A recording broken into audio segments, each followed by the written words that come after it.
Hello, everybody, and welcome. Welcome to this Solutions Summit. This is given to you by the HESI SDG Publishers Compact Fellows. We are a part of HESI.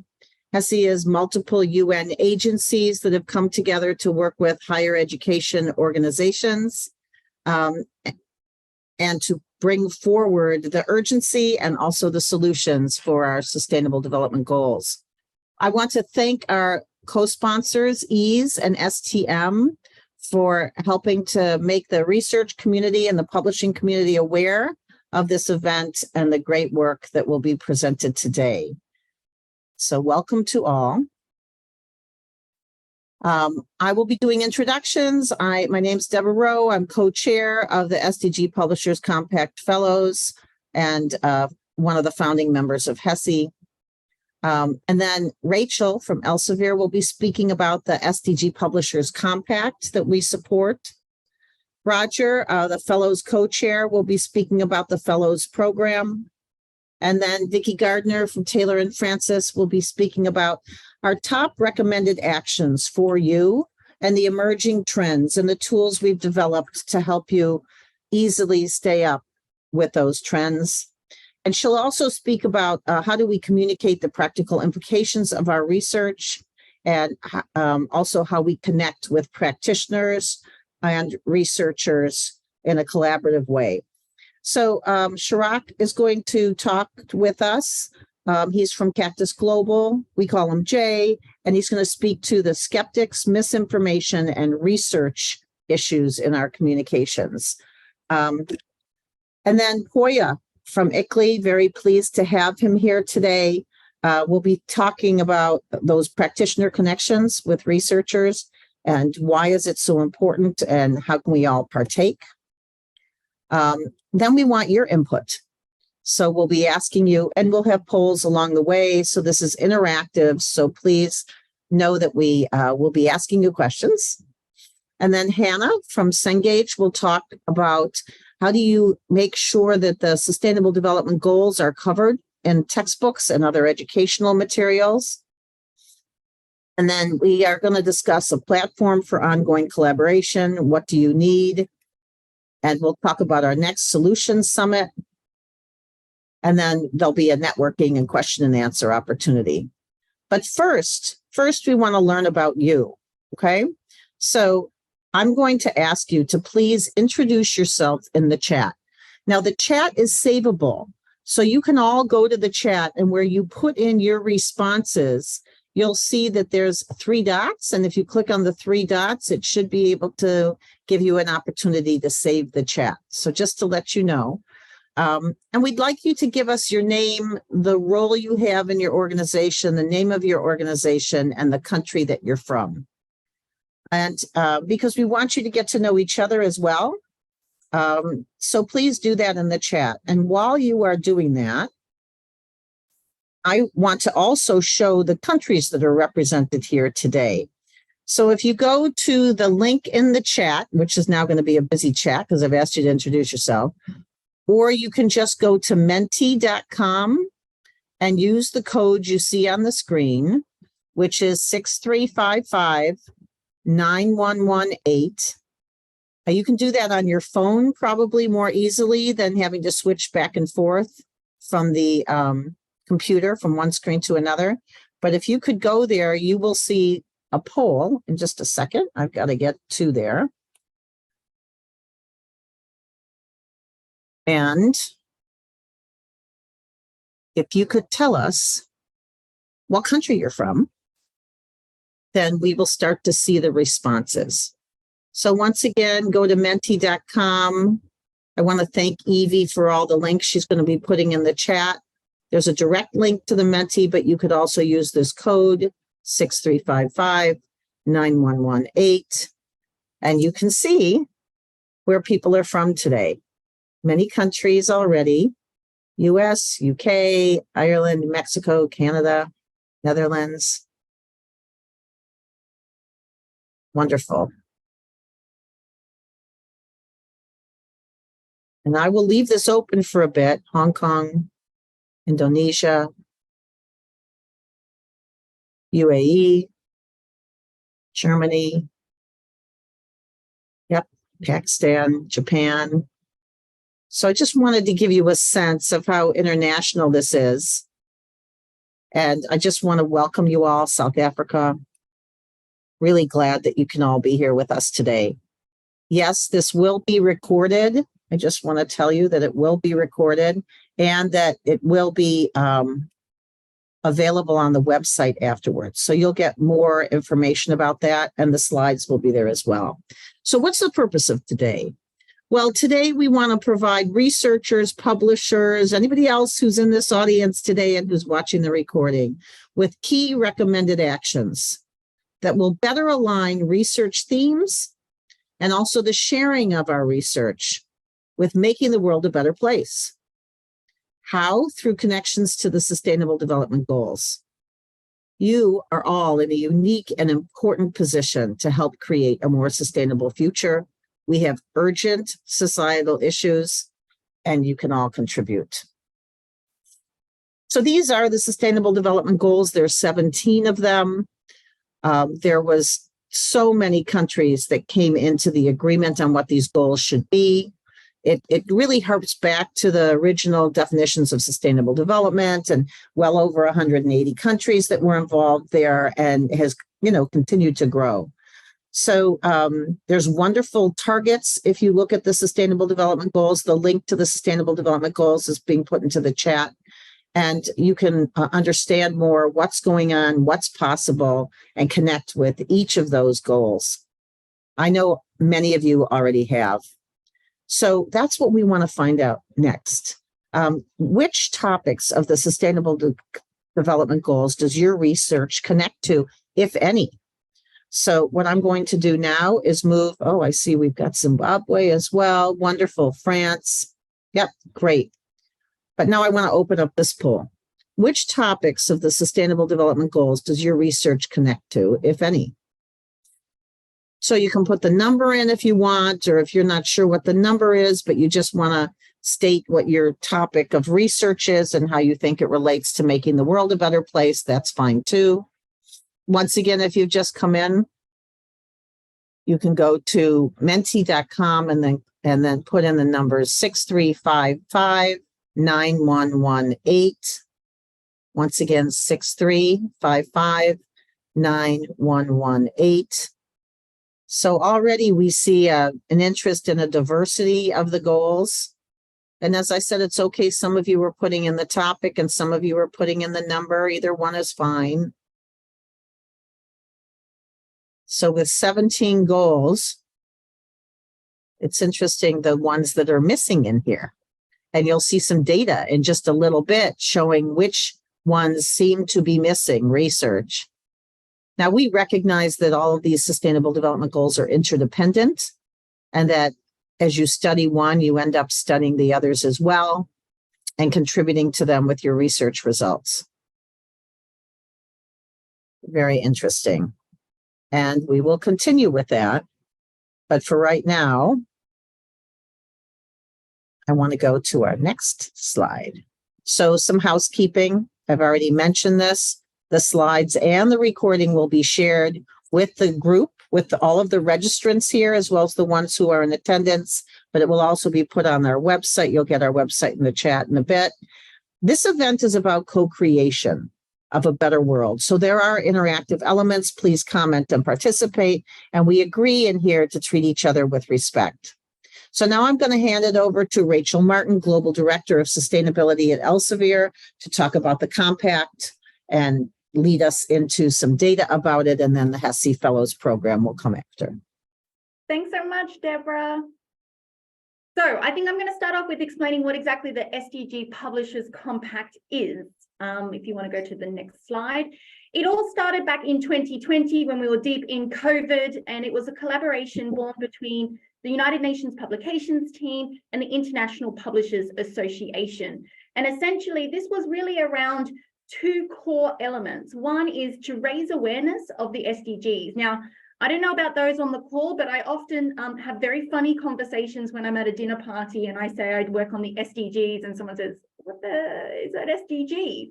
And what we have is a big challenge to make sure that everyone worldwide understands what the SDGs are, and to not only do that, but to think about how we might progress and accelerate actions towards that. And so the Publishers Compact was basically designed to do both of those things. If we go to the next slide.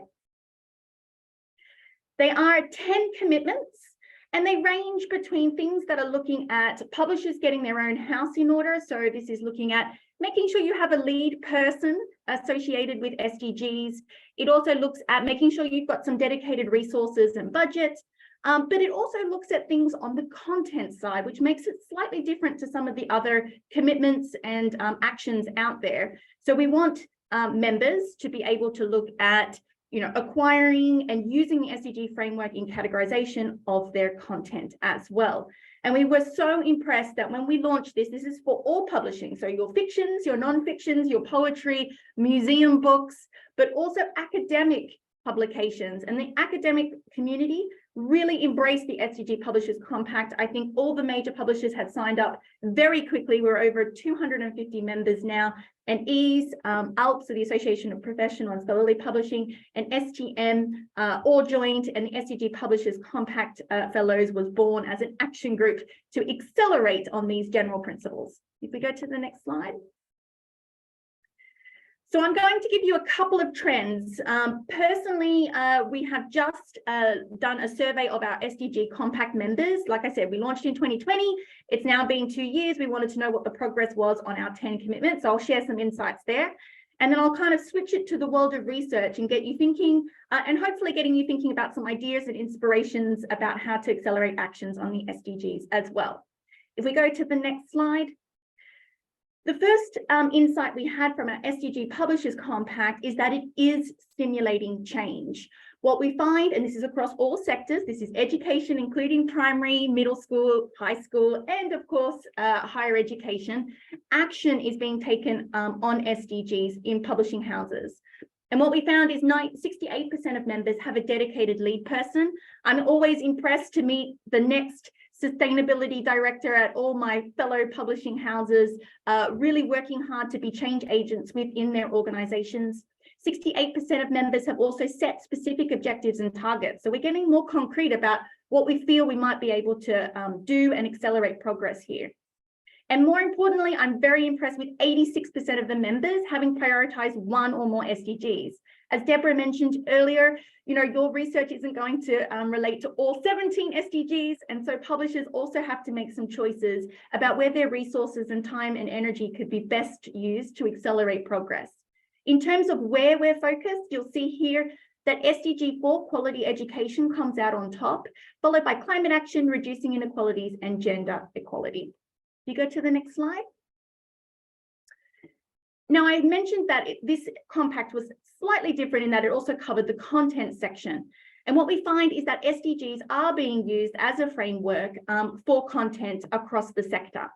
70% of the members are currently or planning to within the next 12 months to use the SDGs to categorize their content. Now, this will be a catalog for an educational publisher who might be selling textbooks to a filter perhaps on a website for an academic publisher as well. And of course, we have on the other side here, 54% are actually currently or planning to in the next 12 months use it as part of their content acquisition strategy. We shouldn't forget that publishers, our editors, our editorial boards all play an important role in able to be stimulating conversations and scholarly dialogue in areas where we do need to address societal problems. And this is, again, a really encouraging side to see that how the SDG framework could be used. We go to the next slide. So you might be saying that's a lot about publishing. I'm not a publisher. Tell me about what's happening in the world of research. So I'll tell you a couple of little high-level trends to get those ideas flowing. Elsevier has done quite a lot of work over the last 10 plus years to figure out how to relate research towards that SDG framework. 17 goals, 169 underlying targets. It's very difficult. They were never designed to be a categorization of research, but we have used AI plus our community activism to be able to relate research output to the SDGs. And some high-level trends I can show you if we go to the next slide is that if we look between 2017 and 2021, so this will include COVID research, we see that SDG-related research makes up about 30% of research output in Scopus. Now, health, unsurprisingly, is the most prolific SDG, and I saw that when we were submitting our SDG-related research areas. And it's unsurprisingly because SDG 3 is incredibly broad. It goes from maternal mortality to infectious diseases to addiction. And so 2.5 million articles published between 2017 and 2021, unsurprising. If we put that to one side and we have a look at the rest of the SDGs, we see the next prolific being affordable and clean energy. Again, unsurprisingly, we've seen that grow tenfold in the last couple of years, mainly driven due to the need for the renewable energy transition. The other thing I wanted to just mention is the field-weighted citation index. And here you can kind of get a proxy about where scientific attention might be directed. And what's encouraging is if we talk about a citation index, so 1 being the world average, all 16 SDGs here are above 1, which is great. It means that scientists are paying attention to the SDGs. And it also means that areas like SDG number 13 at 1.43 is one of the highest cited areas. So we can see that SDG related research performs quite well. If we go to the next slide.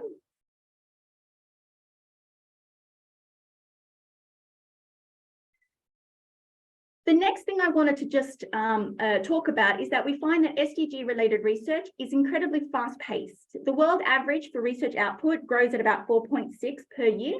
What we see here is that almost across the board, it's just about at 7.9%, 2 times faster than that average. We have areas such as SDG 2, zero hunger, growing at 14.2%. And unsurprisingly, particularly around the COVID research, goal number 3 is also growing as well. And so we see this is an area where we see an acceleration of articles related to these issues. Now, the caveat here is that some are growing from a small base. SDG number 2, zero hunger, added about 20K of articles between 2017 and 2021, whereas, goal number 3 was quite significantly more than that, about 100K. But it does show you that these are areas which are gaining scientific attention. If we go to the next slide. Another interesting area to think about, and often you get some pushback, if you think about it in a political way, SDGs, when they're discussed at the UN or in intergovernmental agencies, tend to be used when we're talking about developing countries. And what the research output shows us is that the SDG framework is relevant for everybody, albeit with a different focus. It's interesting here, we've grouped people into regions. So we've got North America, Asia, Europe, Africa, and Latin America. And what you can see here is that in Africa, for example, we see a very strong focus on zero hunger and gender equality, unsurprisingly. In Latin America, we see a strong focus on biodiversity related goals, SDG 15, life on land, and SDG 14, life below water. In the European Union, we often see a focus, it's quite homogeneous, but we do see a focus on climate and the environmental. And in the US, we see a far more a people focus, looking at things such as gender equality, peace, justice, and strong institutions. And the final sort of data I'm going to share with you is that it is sparking collaboration. This is a great topic, whether that's national collaboration. You can see here the high level in green of national collaborations. And in blue, it's the international collaborations. And their areas like climate action and life below water often have high international collaborations, unsurprisingly, because you need international data around that. But it's interesting to see that this could be an area where we might want to be connecting with researchers in other places, addressing similar issues and working together. And if we go to the last slide. So just to sort of sum up what we've had in a very high level, it's that publishers are embracing the SDGs. We know SDG research performs well in the traditional metrics. We know SDGs are relevant for everybody. Everybody has their part to play here. And we can see how SDGs are demonstrating the research community's need to work together. Thank you so very much, Rachel. So I want to give you all a heads up that we may be running a bit over for the questions and answers section of this webinar, but we do want to hear your questions. So please do put those into the chat. We're going to keep moving. This is jam-packed with information for you today. So Roger's going to speak to you about the HESI Fellows program. Roger? Hi, thank you, Deborah, and thank you very much for inviting me to contribute today. And I really want to introduce you to this group of fellows, an amazing group of people.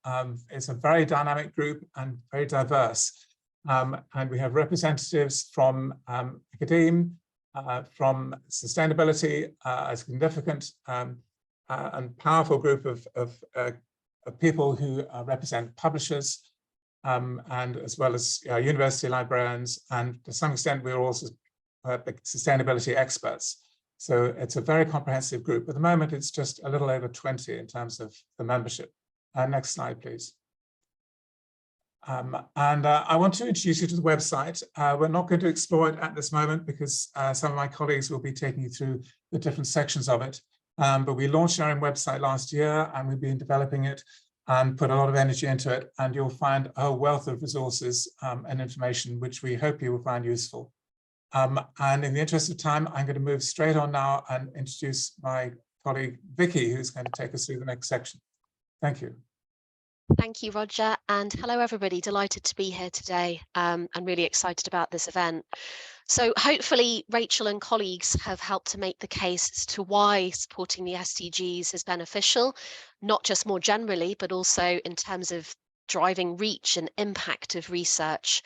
What we want to do now is give you some tools and tips as to how you might support the SDGs through your everyday research. So this is about you not just doing good, but also benefiting from this professionally. You can see on your screen now 5 tip sheets, and these are available on the SDG Compact Fellows website that Roger just mentioned. There are 5 of these available. These have been developed by various members of the Fellows group that Roger talked about. So a whole range of expert opinion and insight has informed the development.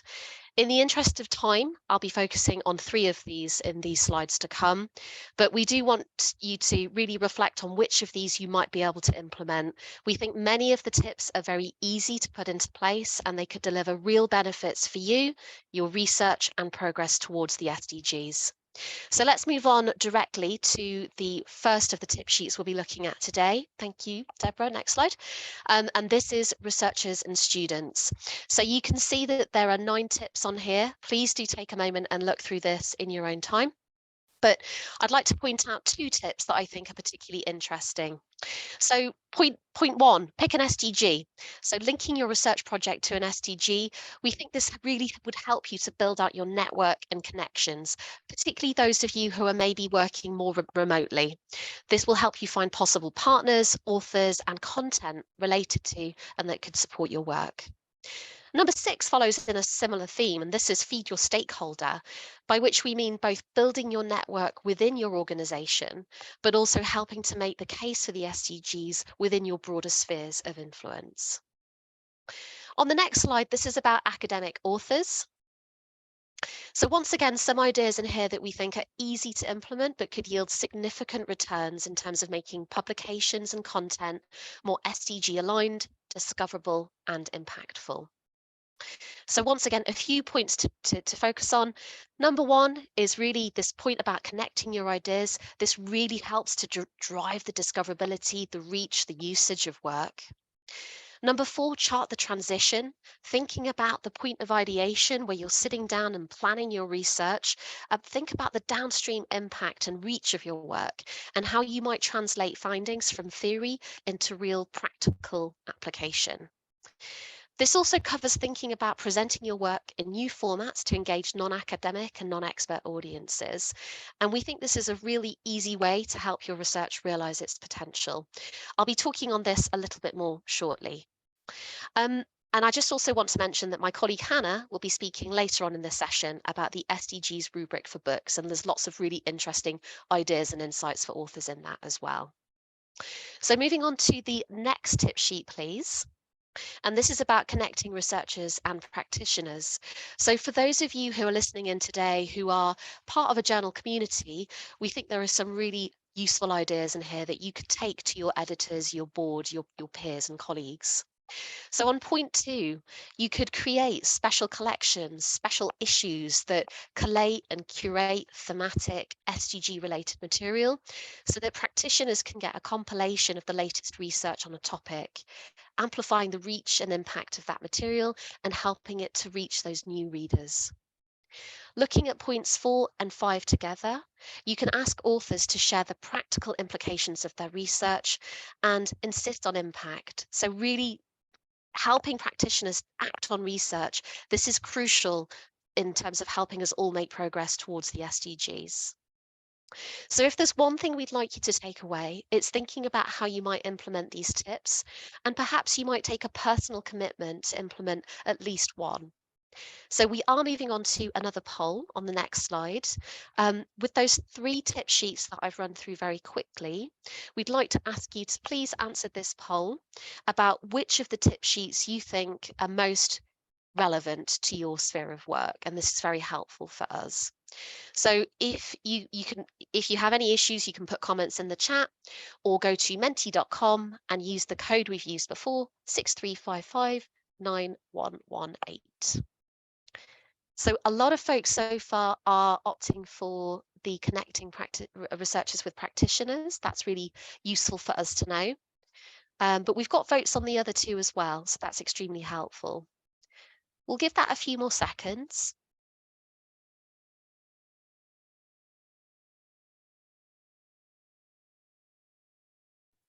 That's very exciting. I just want to mention to look at the connecting researchers with practitioners because it has been an ongoing gap for a lot of the Sustainable Development Goals.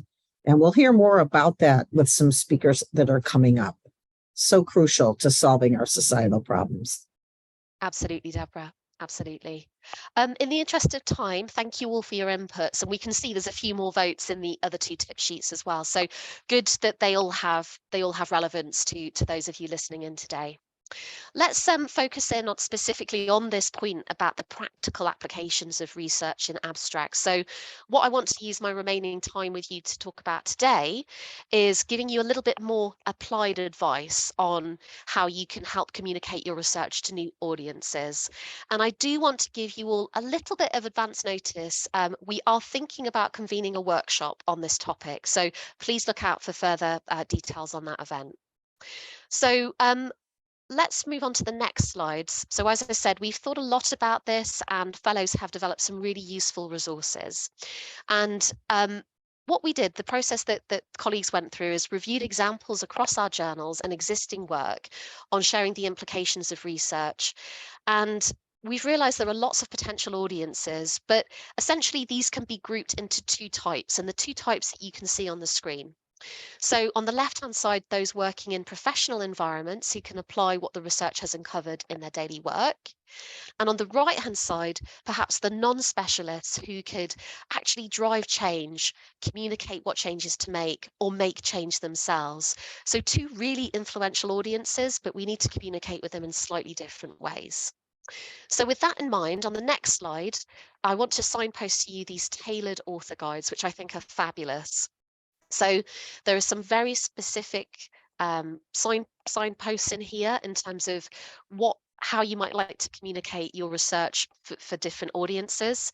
We've got these 2 sets of guidance, and you can find them on the SDG Compact Fellows website on the link that Evie has just shared, and really differentiating between that specialist audience and the non-specialist audiences, both of whom are change makers and vitally important to engage with.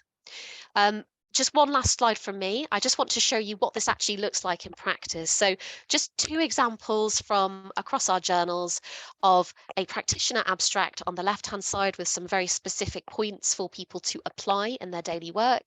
And then on the right-hand side, perhaps that more non-expert, non-specialist set of bullet points. And this is really aimed at a policymaker who has to make decisions in a short amount of time and is not an expert on the topic. We're really hoping to see this become standard practice across all of our content in the future.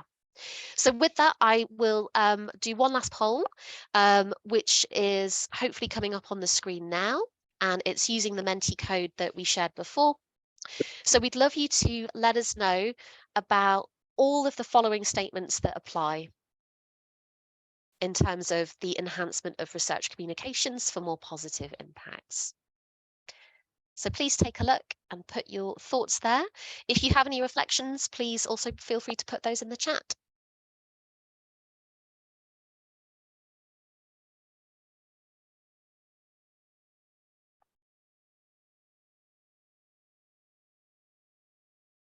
And there's a real mix of responses here. Great that a quarter of you will be reviewing the recommendations. That is fantastic. Please let us know how we can tweak these and make these more useful. It's great that a lot of you have practical implications in terms of your research, that a lot of them have practitioner and policymaker implications as well. And fantastic to see 15% of you already doing this sort of work. That's really, really wonderful. And 12% planning to do so. So we'll leave that poll open, but I think with that, I should probably hand over to Chirag Patel. So Jay, over to you. Thank you. Hey, everyone. Yeah, I just want to mention that when we had a session with just the publishers, we found that the majority of the publishers were moving towards these abstracts that have the practical implication points right in them, and also engaging with plain language summaries. So it is an international trend, and that's why we built these tools for you. And over to you, Jay. Hey, thank you, Deborah. Thank you, everyone. It's a pleasure to be speaking with you. I'm Chirag J. Patel. You can call me Jay with Cactus Global. And I'm just going to be speaking very briefly about the importance of taxonomies, climate skepticism, misinformation, and how we can use research communication to tackle misinformation. As many of you know, in publishing or academia, taxonomies are really important.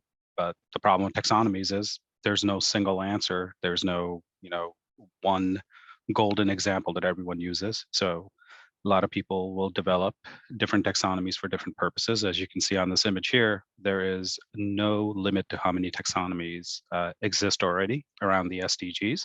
And there are more being created that are either very country specific, region specific, or even global based on different groups of countries or organizations. Taxonomies can be extremely costly to not only create, but also maintain and update. And they're also very slow to update on an ongoing basis.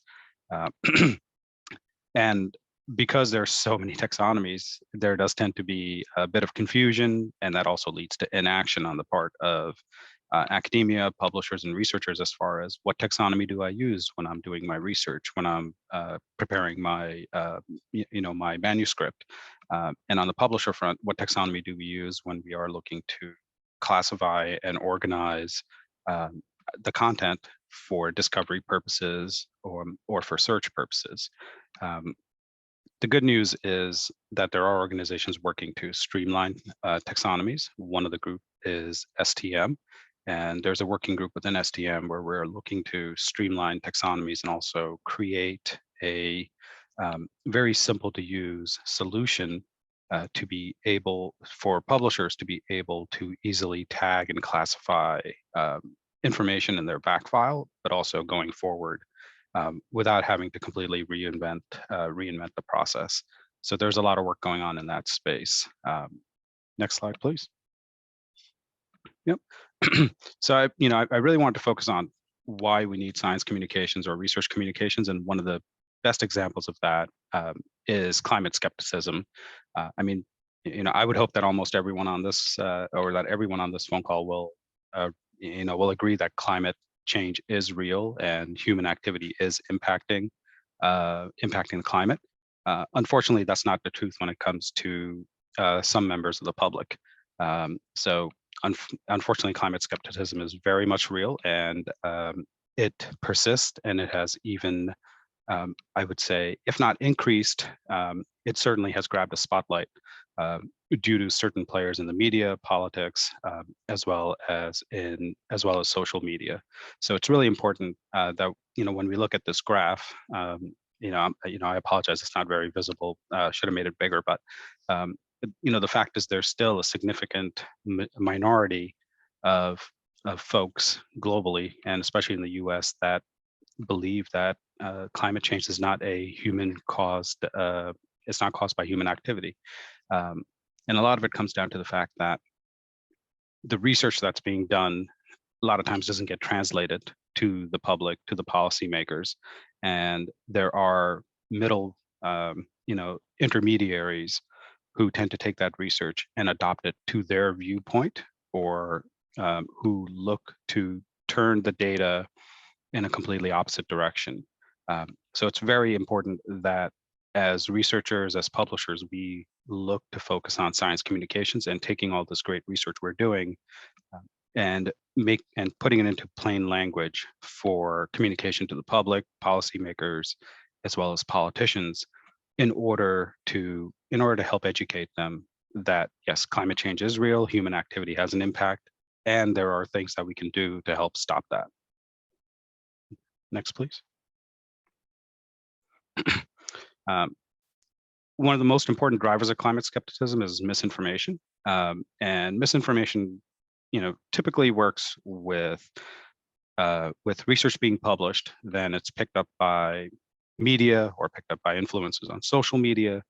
Then that message either gets passed on verbatim, or in some instances, that message may get filtered, and the context of that message may get changed from saying like, yes, humans do impact climate change, to, well, we're not really sure. Not every single scientist agrees that climate change is a human caused activity. And then that gets filtered through a lens by industry, by politicians, by the media, in order to influence the public into basically believing that what they are seeing is not real. And social media has had a large part to play in that, because social media has allowed misinformation to reach a far wider audience. And in reality, fake news tends to grab more eyeballs on social media and more attention on social media than does real news. So the more sensational it is, the more sensational a headline is, the greater the likelihood that it's going to get traction on social media and also in the general media. The good news, however, is that the public believes scientists, they trust scientists, and many more people are standing up for science. And this has been one of the, if the very few, but one of the very positive impacts or positive developments to come out of the COVID pandemic, is that public interest in science, as well as trust of scientists, has increased, and it has stabilized even at the post-pandemic era, as seen in this 3M survey that they do on a yearly basis, and they've done this since 2018. So it's a very, very good report to look at. There's about 5 reports that they've done since 2018, and there's a lot of information that's useful for scientists and researchers on the importance of science to the public and what the public is looking for from researchers and scientists. Next, please. So why, the primary reason for science communication is that we need to bridge the last mile, and the last mile is communicating that research to the public, to the policymakers. There's a real gap between publishing something in a journal and then that information actually reaching the people that it impacts. And some of the ways that you can actually help increase the impact of your research is by developing what we call article extenders or article enhancements. And those include things like infographics, visual abstracts, video abstracts, as well as plain language summaries. And there's a lot of good data around how effective they are. For example, infographics, people tend to remember things in infographics about 6.5 times more, than just through text alone. Visual abstracts are another great way, and I know more and more journals are starting to do this, but typically they're 3 times more likely to be viewed than articles published with text only. Video abstracts are an amazing way to communicate ideas and educate the public very quickly. And there are many ways that you can actually disseminate that, such as YouTube, TikTok, Instagram, Facebook. So, there certainly is not there's no limits on how you can disseminate your research. All you need to do is just create a video, talk a little bit, and share it. And the final way is plain language summaries, which has really taken on really with the last 5 to 10 years. And there are more and more publishers are doing plain language summaries. More and more funders are supporting plain language summaries. So I mean, I think there's a really great opportunity here for us to use science communication and research communication to not only help fight misinformation, but also increase sustainability and sustainable solutions. Thank you. I will hand it off to Purya. Thank you very much. Okay, hold on to your seats because here comes some additional extremely interesting information that I think could really change the way you look at your research. Purya is from ICLEI, the World Secretariat. He's the head of urban research and the innovation team. Thank you for being with us. Of course, much appreciated, Deborah, and thanks for having me here. Good morning, good afternoon, and good evening to everyone joining us from around the world. My name is Purya Salehi, and I'm the head of urban research and innovation team at ICLEI World Secretariat, as Deborah mentioned. And I'm also the coordinator of ICLEI's global research strategy across all ICLEI offices and the global co-chair of research and innovation technical working group in Global Covenant of Mayors for Climate and Energy. Although I'm currently on leave, I could not miss this opportunity to speak to you all and be with you about this very important topic that's very close to my heart, and about the work that ICLEI is doing around connecting research and practice in sustainability arena, including SDGs, a topic that is pivotal in our work, and of course, inspired by the work and dedication and enthusiasm that Deborah and her team bring to the table. We've recently started working on this topic with HESI, among other topics. I've been told that I have 8 minutes, so I'm trying to condense all this information into the 8 minutes. But a quick intro to ICLEI for those colleagues who are not fully familiar with what ICLEI is. ICLEI, Local Governments for Sustainability, is a global network of more than 2,500 local and regional governments committed to sustainable urban development. ICLEI stands for International Council for Local Environmental Initiatives, founded in 1990, and it's the longest standing and largest global network of its kind in the world. But later we changed the name to Local Governments for Sustainability, but we kept the abbreviation. So that's how it's called ICLEI-Local Governments for Sustainability. ICLEI impacts more than 25% of people living in cities around the world, and we are active in more than 125 countries. We influence sustainability policy and drive local action for low emission, nature-based, equitable, resilient, and circular development. And basically our joint programs, projects, and initiatives, research, capacity building, and advocacy in ICLEI has been outlined in the ICLEI Malmö commitment and strategy that I encourage all of you to take a look at. This commitment already, basically was co-created, has been updated with local governments hand in hand with cities, and we find a lot of value in doing so, and including cities in the development of all the agendas and research from the very beginning that informs policy and practice. And of course, signed by many subnational governments from around the world, this document really outlines the challenges of building a sustainable urban world for all, and of course, that's an approach to addressing these challenges. And I would encourage again you to check it out in more details. For the interest of time, I'll quickly move to the next slide, please. So just wanted to flag that ICLEI has regional and country offices around the world, currently 23 active offices, and more recently 4 new offices approved by our Global Executive Committee to be established soon. And this means that we have a lot of experts embedded in local contexts and connected to local governments and local social and political networks and processes.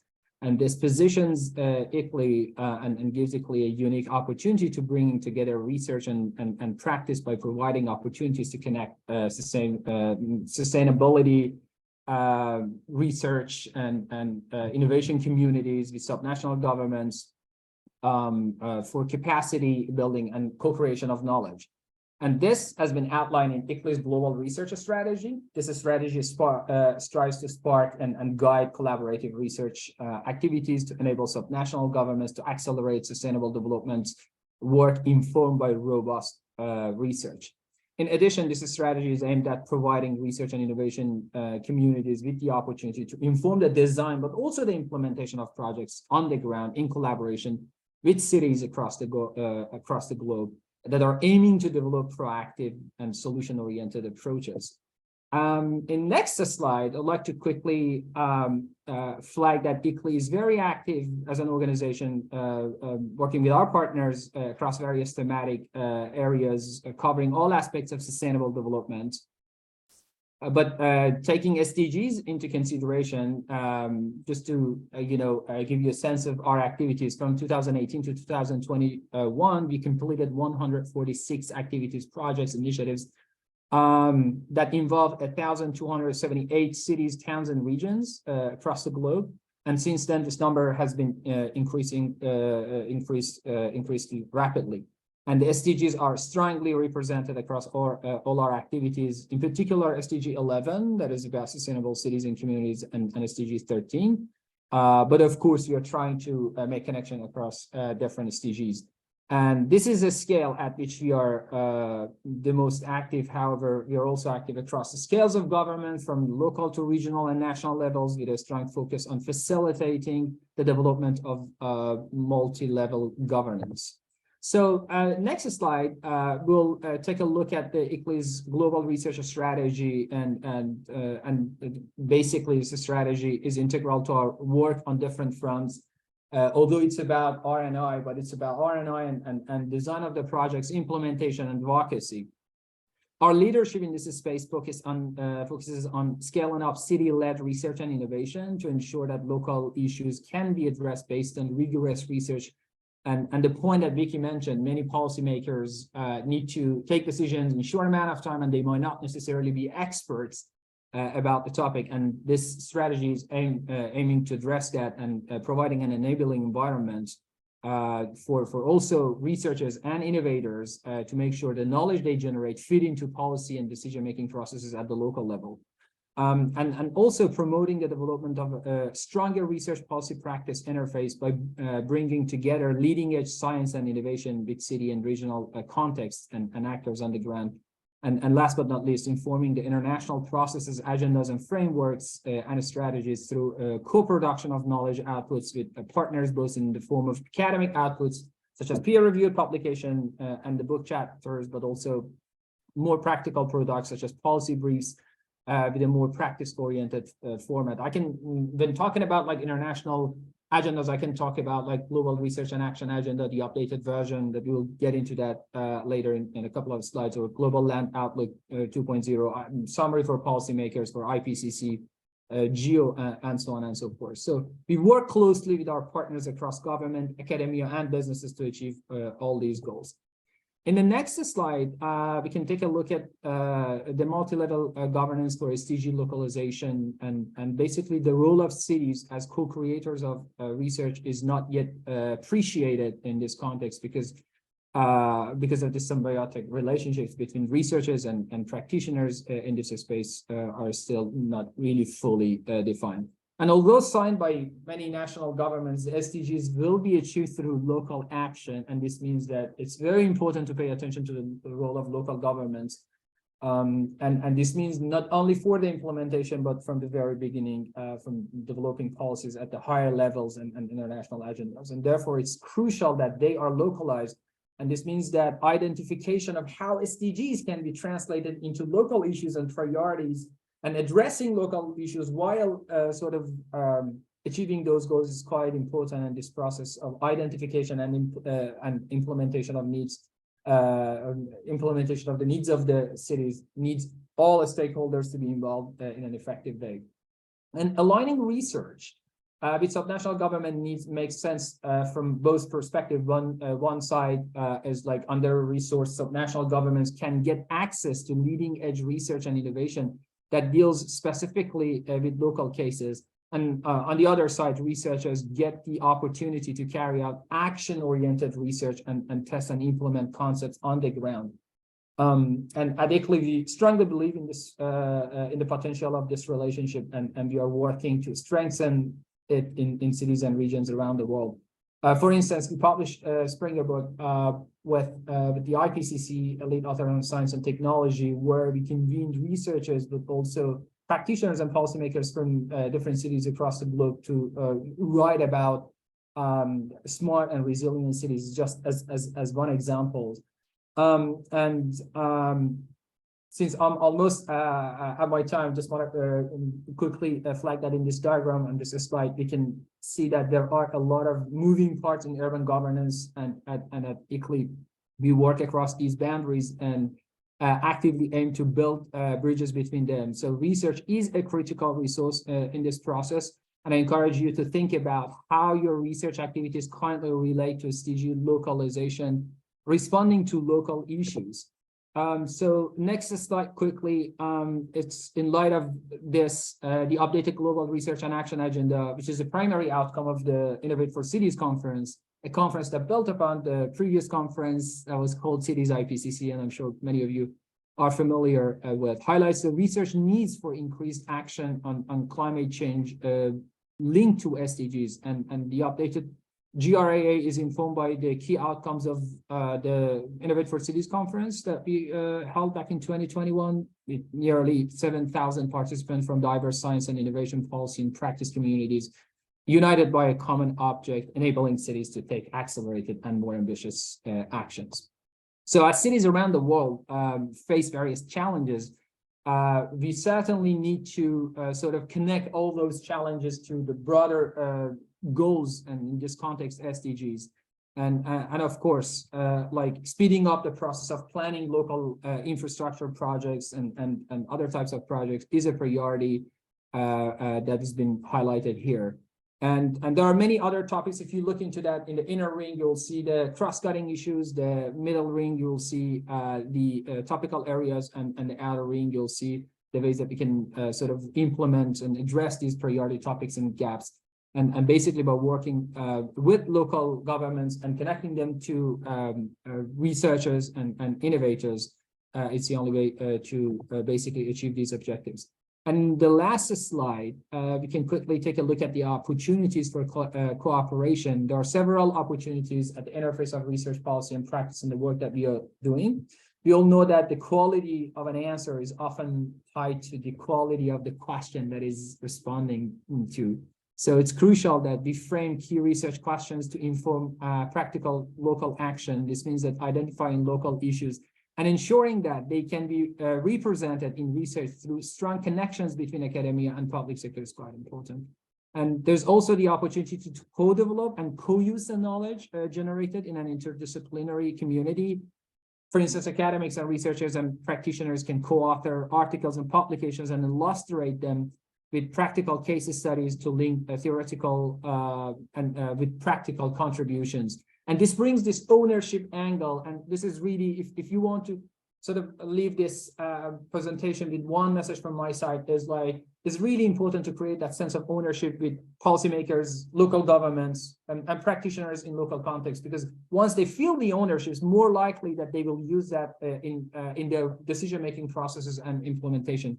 And informing tailor-made practical approaches for local and regional governments as primary end users and designing capacity building opportunities for subnational governments based on the outcome of the research that many researchers are doing.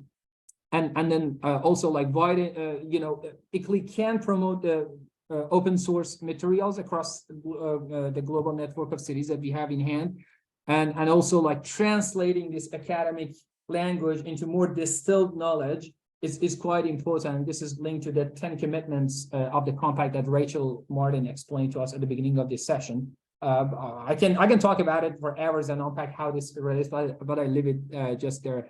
And basically, in summary, I can say that connecting with practitioners in this space, a topic that Deborah and Evie will speak about it in more details in a moment, produces better opportunities to translate research into practice and ensure that the research that we are doing can live up to its potential for impact And many pieces of research have a great potential for impact, but lack the opportunity to be translated into meaningful format to inform policy and practice. And the last one is more evidence-based and context-specific agendas, policies, and initiatives. So many thanks to you all for your attention. I really enjoyed speaking to you all, and I see that like we can talk about it for hours. And thanks a lot, Deborah, for providing this opportunity. And if you are interested in working with us, do not hesitate to reach out. Thank you. Great. If you want to put into the chat the way that they could reach out. If not, you can always sign up for our newsletter. We will be continuing to inform you about ways to connect to practitioners. We're very dedicated to it in the Fellows program. Thank you so much, Poya. To summarize in a very simple way, right? Because you've heard many more useful details. Connecting with practitioners produce better translation of research into practice and more evidence-based and context-specific research in terms of agendas of the research, the policies, and the initiatives. I've talked to too many journal editors and too many researchers who tell me that they don't talk to practitioners to inform their research. And so I think we're really missing the opportunities, but that doesn't match what we're seeing as the emerging trends. So we want your input.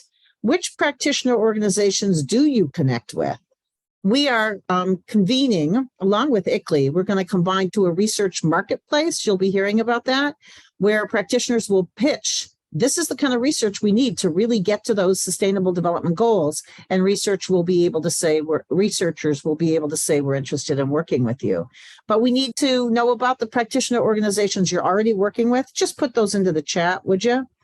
And then we'll know which ones are already connected. And if you want to not do that right now and you want to give us a list of practitioner organizations or for any other reason, that's the email for the SDG Publishers Compact Fellows. And we set it up as a Gmail because multiple fellows here access it. Please go ahead and send us that additional information. Now, we only have a few minutes left. So here's what we're going to do. We're going to hand it over to Hannah so she can talk about educational materials and textbooks. And then at the top of the hour, we are going to continue. You may want to email somebody and say, I'm running a few minutes late. We're finishing a meeting. And I will tell you about what's coming up, how to stay connected, and then we'll open it up to questions and answers. We know that networking amongst all of you is important. So over to Hannah on increasing SDG coverage in textbooks and materials. Thank you, Hannah. Thank you. So hello, everyone. My name is Hannah Els, and I'm a learning designer at Cengage, and I'm going to talk to you for just a moment about how we can make our textbooks and other educational materials better aligned with the SDGs. So the Sustainable Development Goals rubric is a tool that I developed with a few of my colleagues in the SDG Publishers Compact Fellowship. Our aim in creating this tool was to give educational stakeholders a way to evaluate coverage of the UN SDGs in textbooks and related materials. The rubric helps the textbook reviewer identify areas that can be more inclusive of and better aligned with SDGs from the beginning of the revision process. Next slide. We organized the rubric by the 17 SDGs.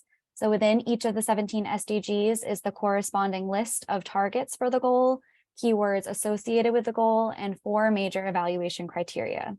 You can see part of the table of contents for the rubric and one of the criteria on this slide. We'll be sharing a link to the rubric in the chat now for you to take a closer look at. And next slide, thank you. Lastly, our group created an action list that offers suggestions on how the the SDG rubric can be used by various stakeholders.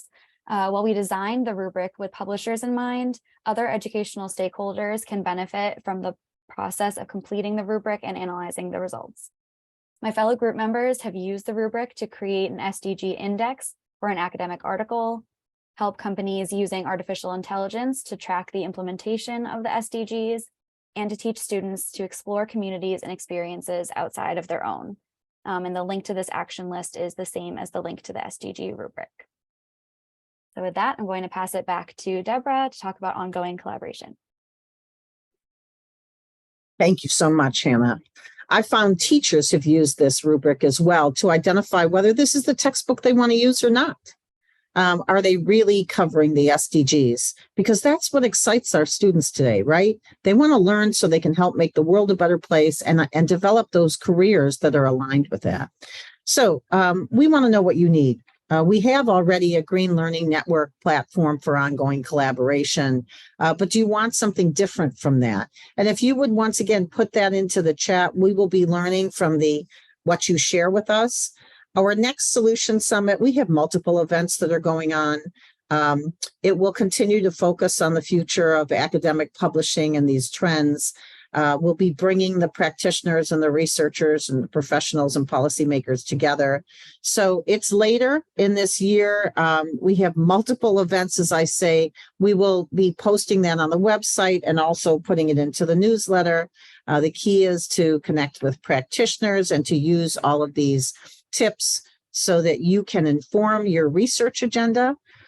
You can deliver research outcomes more effectively. You can align your work with the incentives you have for rewards, so it'll work for you professionally.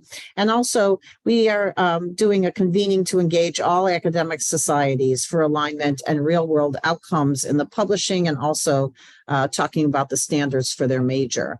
So how you can contribute if you are from a publisher, and you haven't signed the SDG Publishers Compact yet, please do so. You can just click on the QR code or look at the links in the chat we've given you. Ooh, what just happened? Hold on. Let's try that again. Okay, there's the link to the compact. You can take action using those top action tips, which just makes your life easier by using them. And then sign up to join our virtual community and get our newsletter. That link is also in the chat for you. And then attend our next Solution Summits, right? So that you can convene with practitioners and also other researchers, of course. Help create the new norms with us and accelerate even more of these international trends we're seeing that are so urgently needed. I want to thank again our co-hosts, STM and EASE, and now I want to go to your questions and answers. I will be turning off the recording as we continue to share with questions and answers, but I also want to say congratulations to all of you on what you've already done. Thank you so much to the speakers. Thank you to Evie. And congratulations to all of you on what you will do next in the near future to help create a more sustainable future for all. Okay, so with that, I'm going to stop the recording